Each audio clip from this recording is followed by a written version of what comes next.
Bienvenidos de nueva cuenta. Una vez que hemos dado lectura a nuestro blog de clasificación de los contratos, vamos a analizar algunos de los elementos y yo les preguntaría qué ideas te resultaban más importantes del artículo. ¿Hiciste alguna nota? ¿Tuviste alguna duda? ¿Resolviste alguna de tus dudas? Y bueno, vamos a ver algunos de los elementos. Lo primero que encontramos en la clasificación de los contratos es que el convenio en sentido general es un acuerdo de dos o más personas para crear, transferir, modificar o extinguir derechos y obligaciones. Entonces tenemos cuatro elementos: crear, transferir, modificar o extinguir derechos y obligaciones. Sin embargo, es importante, según lo precisa nuestro artículo, que en sentido estricto el convenio se divide en contrato y convenio. En este caso, el contrato es un acuerdo de voluntades para crear o transferir derechos y obligaciones y el convenio modifica o extingue derechos y obligaciones. Dice que desde ahí es que surge la frase: todos los contratos son convenios, pero no todos los convenios son contratos. ¿Ok? Entonces aquí tenemos una particularidad. El convenio en sentido estricto se encarga de crear, transferir, modificar o extinguir derechos y obligaciones. Sin embargo, en la práctica jurídica tenemos que identificar que el convenio va a modificar o extinguir derechos y obligaciones si el contrato va a crear o transferir derechos y obligaciones, como lo es, por ejemplo, en el caso de la transmisión de derechos y obligaciones, tenemos la cesión de deuda, tenemos la cesión de crédito, por ejemplo. Para crear derechos y obligaciones, por ejemplo, tenemos también el contrato de compraventa. Cuando hablamos de un convenio, va a ir dirigido en este caso entonces a modificar o extinguir derechos y obligaciones. ¿Cuál podría ser alguno de esos supuestos? Tal vez es que celebramos un contrato de compraventa, de alguna manera no pudimos llegar a algún acuerdo, a algún consenso con el cumplimiento de alguna de las cláusulas y queremos darlo por terminado. Entonces, en este caso, lo que vamos a hacer es extinguir derechos y obligaciones. Vamos a pensar que yo he recibido una parte del dinero y vamos a pensar también que obviamente yo entregué el bien. ¿Qué es lo que van a hacer? Restituirme el bien y yo restituir, en este caso, el dinero que he recibido. Entonces, en este caso, lo que estaríamos haciendo sería un convenio extinguiendo los derechos y obligaciones que nacieron de nuestro contrato.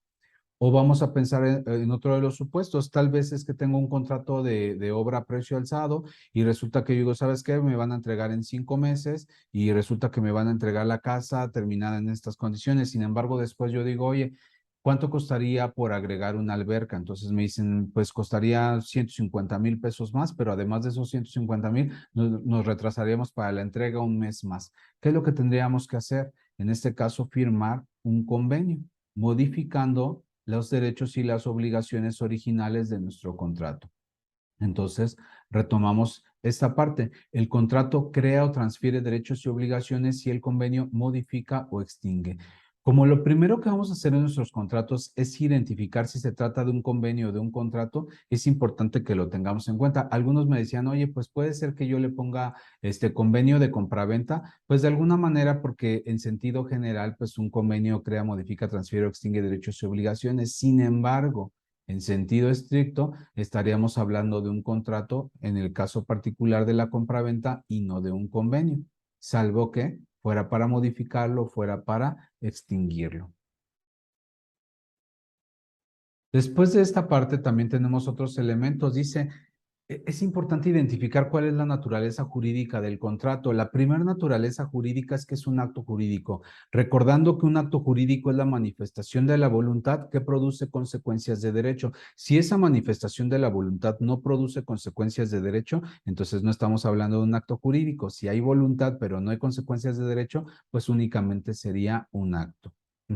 Entonces, el contrato, su primer naturaleza es ser un acto jurídico.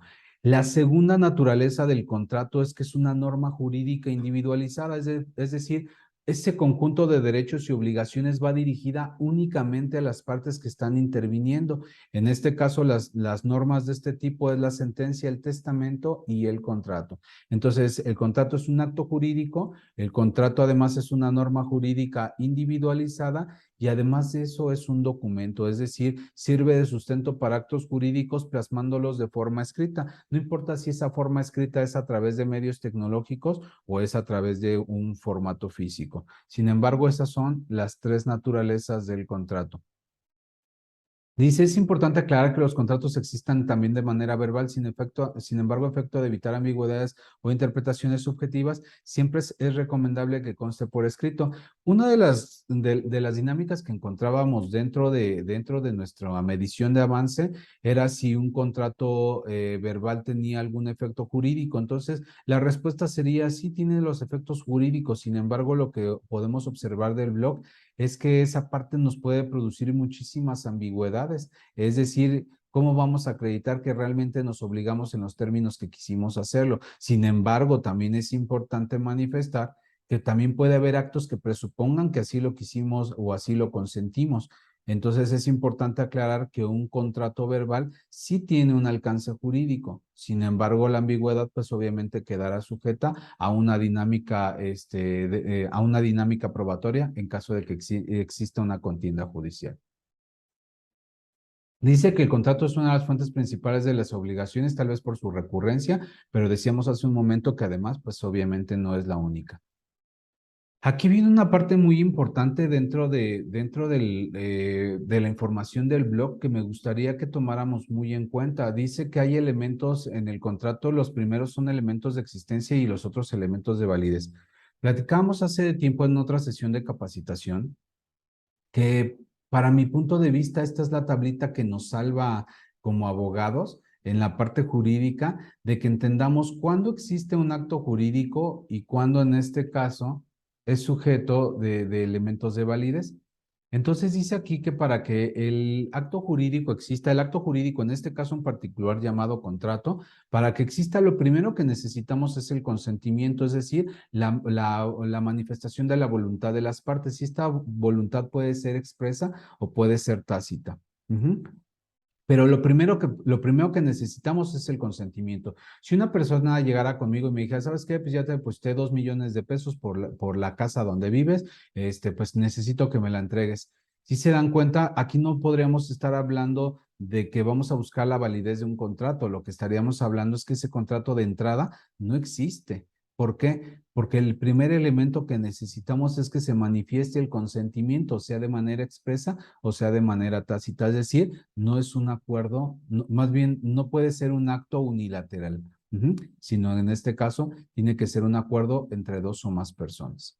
El segundo de los elementos es identificar el objeto. Dice que puede ser directo o indirecto. El objeto directo es en sí la conducta de dar, hacer o no hacer, y el objeto indirecto se refiere a la cosa o al hecho. Ya decíamos hace rato las características y respecto de la cosa es que sea determinado o determinable, que exista en la naturaleza y estar dentro del comercio. Y si es un hecho, debe de ser lícito y debe de ser posible. Y además de eso, tenemos que para que un acto jurídico llamado contrato exista, necesitamos solemnidad. Dice que son los rituales que se realizan en la celebración del contrato. Es un medio obligatorio a través del cual se debe de otorgar el consentimiento. No debemos confundirlo con la formalidad. Recuerden que en este caso no todos los actos jurídicos requieren una formalidad, entonces generalmente nos vamos a quedar con el consentimiento y el objeto, y la solemnidad solamente en aquellos actos en los cuales la ley revista una forma a través de la cual vamos a manifestar nuestro consentimiento. Sin embargo, todas aquellas características del acto jurídico, como las firmas, hacerlo en presencia de notario, hacerlo por escrito, etcétera, todo eso se refiere a la formalidad y no en este caso a la solemnidad. Entonces, insisto, la solemnidad no las tiene que exigir la ley y por el otro lado, tiene que ser un conducto a través del cual nosotros manifestamos nuestra voluntad. Después tenemos que en este caso, si falta alguno de los elementos, consentimiento, objeto, solemnidad, cuando la ley así lo pide, sin estos elementos el acto jurídico no existe. Ahora, pensando en que tengamos el consentimiento y que tengamos el objeto y que la ley no nos pida una solemnidad, entonces en este caso vamos a pasar a los elementos de validez. El primer elemento de validez que tenemos es la capacidad. Dice que es una aptitud de ser titular de derechos y de obligaciones y lo pueden celebrar contra, obviamente, personas que tengan una incapacidad natural o legal, siempre y cuando lo hagan a través de sus representantes. Es algo muy importante. Platicábamos los días pasados a la firma de un contrato, una persona decía, Es que es importante acreditar la legitimación y decíamos, ¿qué es la legitimación en este caso? La parte que él manejaba como legitimación era la capacidad, es decir, ¿quién tiene la facultad para celebrar el contrato? Si yo soy mayor de edad en pleno uso y goce de mis facultades mentales, pues desde luego que yo, al ser titular de mis propios derechos y mis obligaciones por mí mismo, desde luego que las puedo ejecutar. Caso en contrario, si tuviera alguna incapacidad natural o legal, es decir, una declaración de interdicción, por ejemplo, o en el caso de un menor de edad que tiene una incapacidad natural, entonces en este caso también pueden celebrar el contrato. Sin embargo, lo deben de hacer a través de sus representantes legítimos. Es importante aclarar esta parte porque muchas personas dicen, bueno, es que es menor de edad, no puedo celebrar un contrato con él. Sí puedo celebrar el contrato porque tiene una capacidad de goce. Lo que pasa es que la de ejercicio está supeditada a su mayoría de edad. Sin embargo, la capacidad de goce, al ser titular de derechos y obligaciones, puede ejercitarlos, puede ejecutarlos, siempre y cuando lo haga a través de sus representantes legítimos. Entonces, si lo hago a través de mi representante legítimo, entonces ya poseo la capacidad para la celebración del acto jurídico. Además de esto, tenemos la ausencia de vicios en el consentimiento. Es importante que para efecto de que no se vea afectado de nulidad mi acto jurídico llamado contrato, no exista error, que es la falsa apreciación de la realidad, no exista dolo, que es usar artificios para inducir al error, no exista mala fe, que es disimular el error, y no exista lesión, que es aprovecharse de la extrema necesidad o notoria inexperiencia, o en este caso la violencia, por ejemplo, física o moral. Muchas personas de pronto, a lo mejor en una necesidad, venden un vehículo y dicen, ¿sabes qué? Pues me urge pagar una cuenta hospitalaria, necesito 100,000 pesos, mi carro vale 120,000 pesos y pues dame 90,000, ¿no? Y tal vez puede suceder que la persona diga, bueno, pues te doy 10,000 pesos. Entonces, pues es que mi carro vale mucho más, es todo lo que puedo ofrecerte. Y tal vez la persona en ese momento pues pueda decir, ¿sabes qué? Pues te lo recibo, aunque no sea un precio que se ajuste a un valor real del bien que se está en este caso vendiendo. ¿Qué pasaría en este caso? Que también ahí podemos aprovecharnos de la extrema necesidad de una persona o de la otra parte. Y recuerden que los contratos, para que puedan seguir surtiendo efectos, también tienen que tener un equilibrio. Es decir, no basta con que la persona diga, ya lo firmó y si ya lo firmó, se sujeta a ello. Acuérdense que para eso son los elementos de validez. Es decir, yo otorgué mi consentimiento, sí, había un objeto, sí. Sin embargo, para que tenga validez, es decir, para que surta efectos o pueda seguir surtiendo efectos, necesitan las partes tener capacidad y necesita haber ausencia de vicios en el consentimiento. En el caso de que existan vicios en el consentimiento, al producirse una nulidad relativa, desde luego que obviamente podemos solicitar la intervención judicial. En este caso que les comento, por ejemplo, del precio bajo que se paga a la compra del coche, ¿qué es lo que necesitaríamos? Una declaración judicial. ¿Para qué? Para que obviamente se ajuste a un precio justo, valga la redundancia en ese sentido. ¿Ok?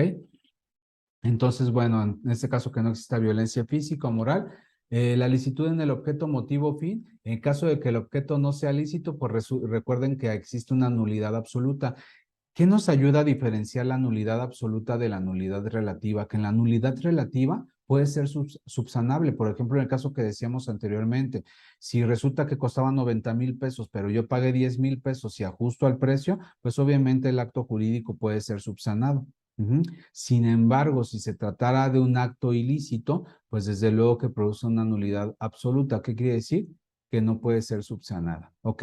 La capacidad tal vez celebré el contrato con un menor de edad o con un incapaz, ajá, que a lo mejor estaba en estado de interdicción. Sin embargo, al celebrarlo o convalidarlo las personas que legítimamente lo representan, pues en este caso podríamos verificar una nulidad relativa, es decir, subsanable. Entonces, insisto, de los elementos de validez, solamente la licitud en el objeto, motivo, fin, es causa de una nulidad absoluta. Ujú. Y finalmente tenemos que la forma son las formalidades expresamente determinadas como la ley, es decir, que se hagan presencia de testigos, de firmas, de sellos, de escritura pública, etcétera, ¿no? Entonces, por ejemplo, podemos encontrar en la ley agraria, por ejemplo, en la enajenación de bienes, si ustedes observan ahí, dice que se debe de hacer en presencia de dos testigos. Entonces, no estamos hablando de elementos de existencia, es decir, de consentimiento o de objeto. Lo que estamos hablando en este caso es de formalidad o de forma. Decíamos en presencia de testigos, de firmas,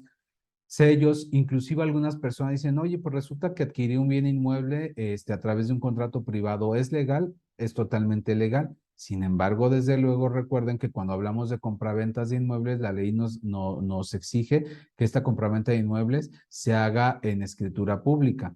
Entonces, si no lo hicimos de esa manera, al tener la dinámica de que estamos hablando de una nulidad relativa, pues obviamente se puede subsanar. ¿Se puede subsanar de qué manera? Pues de manera personal o se puede subsanar a través de medios legales, es decir, de la intervención judicial.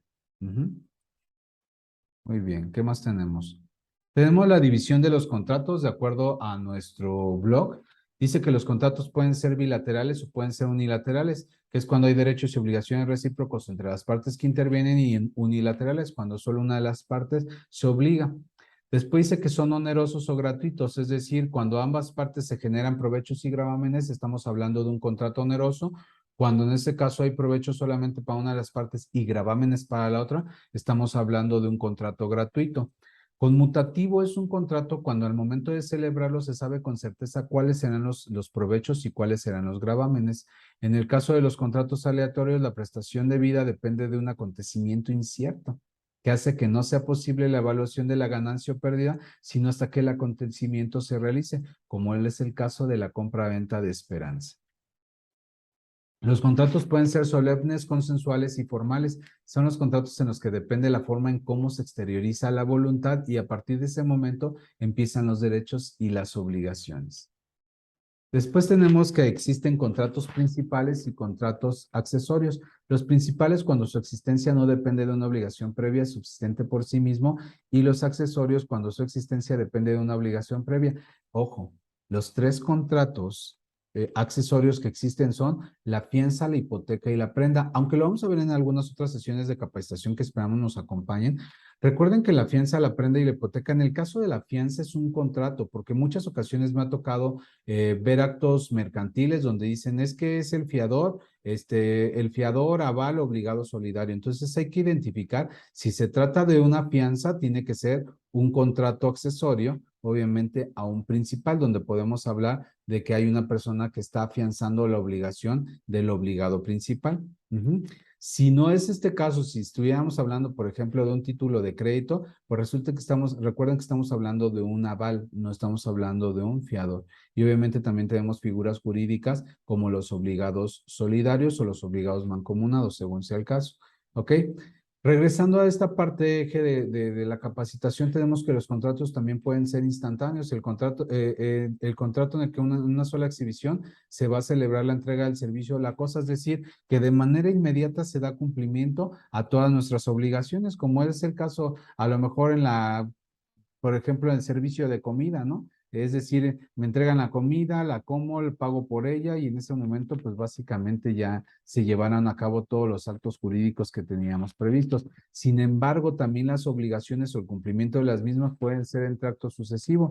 Dice que es el contrato en el cual las prestaciones se reparten de manera sucesiva y por un tiempo determinado. ¿Ok?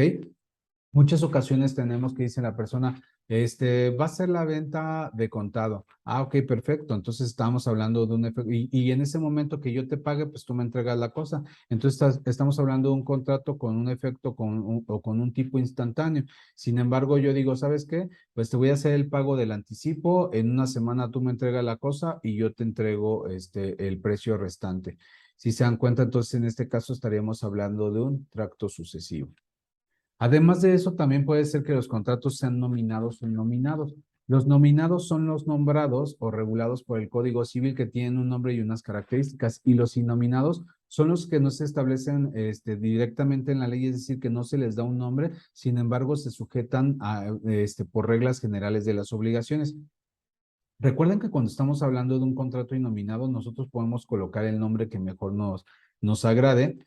Sin embargo, es importante que ese nombre realmente haga referencia al tipo de obligaciones principales y ejes que vamos a tener a lo largo de nuestro contrato. Por ejemplo, es muy usual, generalmente en materia jurídica, contratos en los cuales nosotros asignamos un nombre que se nos ocurre, por ejemplo, ¿no? Entonces, en este caso, nosotros estaríamos hablando de un contrato innominado. Entonces, tenemos que buscar el cumplimiento de las obligaciones de manera general. Si nosotros encontramos el nombre del contrato, pues entonces estamos hablando de un contrato nominado. Hay muchas personas que de pronto me ha tocado ver que dicen, es que es un contrato de cesión de derechos. Cesión de derechos de crédito, cesión de deuda. Y me dicen, no, lo que pasa es que yo le voy a ceder los derechos y me va a pagar un precio cierto determinado y en dinero y yo le voy a entregar la cosa. Entonces recuerden que en este caso los contratos innominados se van a regir por el contrato al que más se le parezcan. Entonces yo les digo, ¿para qué le pones contrato de cesión de derechos si lo que vas a entregar es una cosa y te van a pagar un precio cierto y determinado? ¿A qué contrato se le parece? Pues el contrato de compraventa. Entonces es un contrato de compraventa. Es que yo le voy a ceder los derechos, pero resulta que yo le voy a entregar la cosa y él me va a entregar otra de las mismas, con las mismas características o de una similitud. Ok, entonces no estamos hablando de una cesión de derecho. Si va a haber un intercambio de bienes, en este caso lo que estamos hablando es de una permuta. ¿Ok?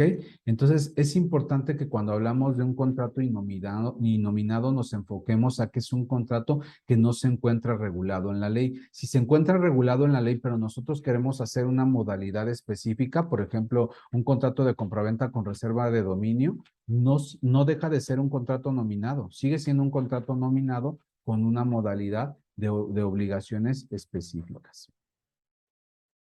Algo también muy importante que observamos en el artículo dice que es importante no confundir con subjetivos o unisubjetivos, que refiere al número de personas, en la parte que es de bilaterales y unilaterales. ¿Ok? Después tenemos la clasificación de los contratos por su tipo. Tenemos contratos preparatorios, como el contrato de promesa de compraventa. Tenemos traslativos de dominio, como es el de compraventa, permuta, etcétera. Traslativos de uso, como es el mutuo simple, mutuo con interés, el arrendamiento o el comodato. Tenemos la prestación de servicios, que es el mandato obra a precio alzado, prestación de servicios, hospedaje o transporte. Tenemos los asociativos, como los de asociaciones, sociedad o parcería rural. Y tenemos los aleatorios, juego y apuesta, renta vitalicia, compra de esperanza o de garantía, que serían la fianza, la prenda y la hipoteca. Finalmente, en este apartado del blog, me gustaría invitarlos a que en la parte de abajo ustedes pueden observar una liga para efecto de determinar o de poder observar un video sobre cómo estructurar un contrato, que son pasos muy ágiles. Los vamos a ir retomando a lo largo de esta capacitación y los vamos a ir desglosando uno a uno. Sin embargo, decíamos que es importante reforzar esta parte del aprendizaje visual. Entonces, los invitamos a ver este video, cómo estructurar un contrato en 6 pasos. Lo pueden encontrar también en nuestro canal de YouTube o en redes sociales. Entonces, dice ahí algo muy importante previo a que ustedes lo vean. Dice que es un traje a la medida. No se les olvide, un contrato es un traje a la medida. Bueno, pues vamos a ver este video y regresamos a nuestra sesión de capacitación. Pick Up Innovación Profesional.